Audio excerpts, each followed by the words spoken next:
મંજોરાયા અને બંધાવા અત્યારે જીવે છે પણ નિશાન બદલે સરકાર હોય તો આ સરકાર આ મોદી સરકાર એને એક નિશાન બદલવામાં ચૂકાય છે આ ઈવીએમ મશીનો દેશ વિરોધ કરે છે સામાન્ય પ્રજા વિરોધ કરે છે આ માલદારોની મોટા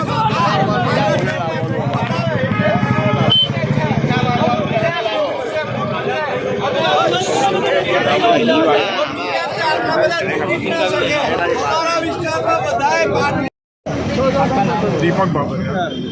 आज का इस रैली के प्रोग्राम बताइए कि आप किस चीज़ के लिए आज का प्रोग्राम जो आयोजित किए गए सभी साथियों की ओर से पूरे गुजरात में जो लोग लोकतंत्र के मूल्यों में श्रद्धा रखते हैं, लोकतंत्र में मताधिकार जो है उसकी पवित्रता मेंटेन होनी चाहिए, फ्री और फेयर इलेक्शन होना चाहिए और लोगों की कोई भी प्रकार की शंका से पर होना चाहिए और उसके साथ साथ उसकी गुप्तता बनी रहे जिसकी वजह से जो विक्टिमाइजेशन होता है वो नहीं होना चाहिए। वो सोच से जो लोग चाहते हैं कि ये आज की जो सिस्टम है, ईवीएम की सिस्टम है, वीवीपैट की सिस्टम है, उसमें कई प्रश्न खड़े होते हैं और लोगों के मन में भारी संदेह पैदा होता है कि उन्होंने जो वोट दिया है वो जो उन लोग जिसके लिए वोट दिया है वहाँ तक पहुँचा है कि नहीं पहुँचा है। ये परिस्थिति का अंत लाने के लिए दुनिया के कई एडवांस कंट्रीज़, जर्मनी हो, जापान हो, जापान में तो ईवीएम शुरू हुआ था, इसी प्रकार के यूके हो, नेदरलैंड हो, बेल्जियम हो, तो सभी देशों में जो है ईवीएम को वापस कर दिया गया है। जर्मनी जैसे देश में उनकी सुप्रीम कोर्ट ने कहा कि जो इलेक्शन की सिस्टम है उसमें जो मतदान की प्रक्रिया है वो किसी भी संदेह से पर होना चाहिए, तो वहाँ के इलेक्शन कमीशन ने फिर से बैलेट पे चले गए और वही चीज़ आज ये हिंदुस्तान के पूरे देश में ये प्रश्न खड़े हो रहे हैं कि ये जो नतीजे आ रहे हैं उसकी कोई सुसंगतता नहीं बनती है। बड़ी मात्रा में ईवीएम जो है गुम हो जाता है, उसमें मैनिपुलेशन होता है, उसकी शिकायतें आती हैं। तो ये संदेहजनक परिस्थिति में लोकतंत्र बचाने के लिए, लोकतंत्र की पवित्रता बनाने के रख लिए और उसको सुदृढ़ करने के लिए आवश्यक है कि फिर से बैलेट पे जाना चाहिए और वो बैलेट पे जाने के लिए एक मूवमेंट जो शुरू हुई है गुजरात में कई साथियों ने, दिनेश भाई मांझी और वगैरह सब साथी कई समय से कर रहे हैं। तो उसने वो गुजरात के नतीजों के बाद उनको लगा है कि इट इज़ हाई टाइम कि ये बात को आगे बढ़ाना चाहिए। इसकी वजह से आज का ये प्रोग्राम जो है इसको आयोजित किया है। आपकी ये मोमेंट से कुछ फर्क पड़ेगा? आपको ऐसा लगता है कि सरकार कुछ जागेगी?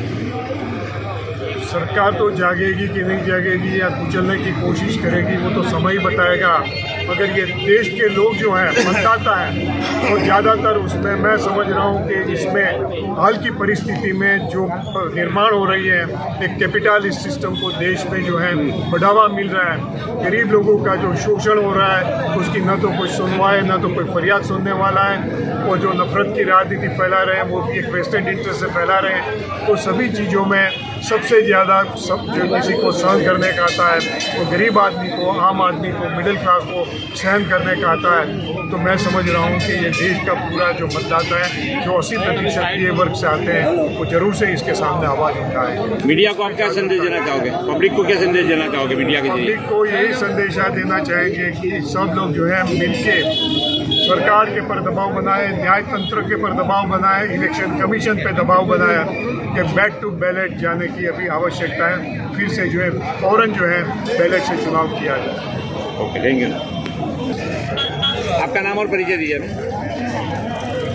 मेरा नाम रत्ना बोरा है। मैं गुजरात हाईकोर्ट में प्रैक्टिस करती हूँ और आम्बेडकर कारवा नाम की संस्था चलाती हूँ और आज इस मूवमेंट में भाग लेने के लिए आई हूँ। ये जो राष्ट्रीय इलेक्शन कमेटी है उनके कार्यक्रम में ईवीएम हटाओ और देश बचाओ का जो और लोकतंत्र बचाओ का जो नारा दिया गया है उसके समर्थन में मैं अपने साथियों के साथ यहाँ पे आई हूँ।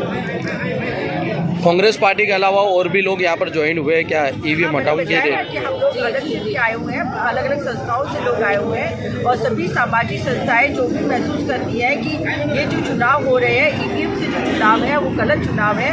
भारत देश एक लोकतंत्र देश है और ये विश्व का सबसे बड़ा लोकतंत्र देश है। और आज आप देखिए कि विश्व में 195 देश है और उन 195 देश में से सिर्फ और सिर्फ 20 देशों में ही ईवीएम से चुनाव होते हैं। जिस तरीके से बड़े बड़े जो लोकतांत्रिक देश है उसमें इंग्लैंड ले लो, अमेरिका ले लो, नीदरलैंड ले लो, फ्रांस ले लो, जर्मनी ले लो, ये सब बड़े तमाम देशों ने ईवीएम को खारिज कर दिया है और इन सब देशों में ईवीएम से चुनाव नहीं होते हैं। 2009 में जर्मनी की सुप्रीम कोर्ट ने ईवीएम को असंवैधानिक बताया था और इस ईवीएम में हमेशा ही शंका की गुंजाइश रहती है। लोगों का जो मत है वो गोपनीय नहीं है और इस वजह से जो लोगों के मत के अंदर जो गोपनीयता ना होने की वजह से ये भारतीय संविधान का जो हमारा मूलभूत अधिकार है, जो जो फंडामेंटल राइट्स है, उसका भी हनन होता है। और ईवीएम में हम हर बार आपने देखा है कि जिस तरीके से रिजल्ट आते हैं 5 बजे का आंकड़ा कुछ और होता है और जब चुनाव कमीशन अपने आंकड़े देती है तो उसमें 6% 10% के चुनाव में आंकड़े बदल जाते हैं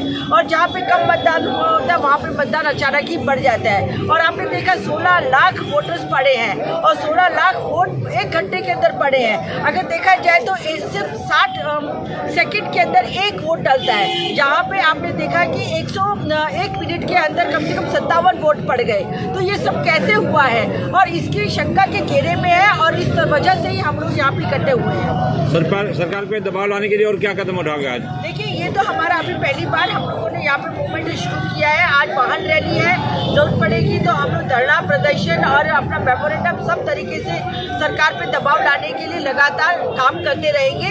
पर इसके लिए हमें मीडिया की भी बहुत ज़्यादा ज़रूरत है। अगर मीडिया हमें हाईलाइट करेगी तभी हमारी बात सरकार तक पहुँचेगी।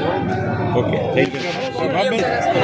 एक minute okay, ready. Arun Mehta CPIM का सेंट्रल कमेटी मेंबर हूँ और बहुत स्पष्ट रूप से गुजरात के चुनाव के बाद में आम जनता के दिमाग में ये बात स्पष्ट हो चुकी है कि EVM में कुछ गड़बड़ी हुई है।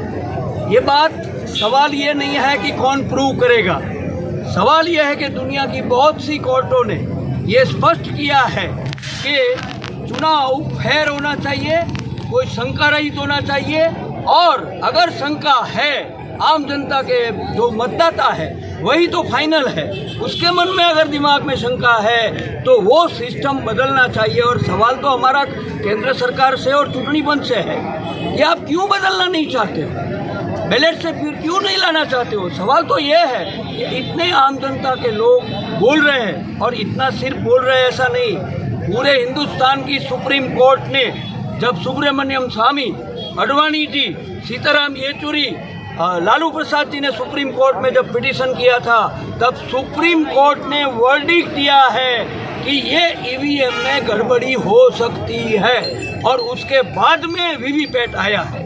इसका मतलब हिंदुस्तान की सुप्रीम कोर्ट भी अगर एक बार वर्डिक्ट दिया है कि ये EVM में गड़बड़ी हो सकती है तो इसका मतलब शंका रहित नहीं है। और हमें तो इतना ही कहना है कि चुनाव शंका रहित होना चाहिए, सिस्टम शंका रहित होनी चाहिए और आम जनता, हम तो कोशिश कर रहे हैं कि बहुत से बूथों में हम एक बूथ में अगर एक पार्टी को 50 वोट आया है तो 300 लोग एफिडेविट करके आने वाले दिनों में चुनावी पंच को बोलेंगे कि हमने यहाँ वोट दिया था, आपका EVM वोट दिखा नहीं रहा है। इसका मतलब कि कुछ गड़बड़ी है और उसकी लड़ाई तो होनी है। लोकतंत्र को बचाना है, कॉन्स्टिट्यूशन को बचाना है, आम जनता की आवाज को बचाना है, तो ये EVM हटाओ और बैलेट लाओ मूवमेंट जरूरी है, ऐसा CPM मानती है।